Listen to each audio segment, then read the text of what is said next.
Much like most systems that you have out there, you're going to see contact information. First, last, middle, company, street address, email, phone number, website, and then some other really interesting things.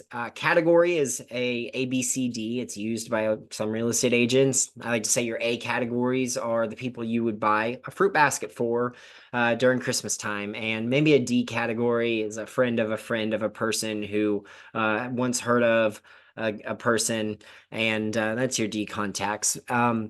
Type, status, milestone, then relationships. Where did they come from? What is their contact preference? Now, this is a really cool one. And I'm going to talk about it in just a second, but I'm a millennial. Don't call me.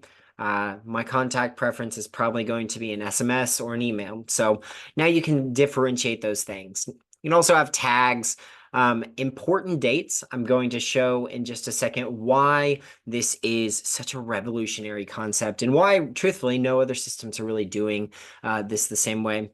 Personal details are really powerful because the personal details that you are able to gather while you're working with, talking to, or engaging with leads, clients, past clients, these are all the relationship connection pieces. Now, not only do I have the ability now to reference back to this specific contact while I'm talking to them on the phone, maybe strike up some better conversational pieces, but I can also have Sam look at this and it's going to use this information to inform some of the content that it can help custom create for us. So it's twofold, but the system is designed to help you at every step. And this is one of those ways that it can do that. You can also add notes.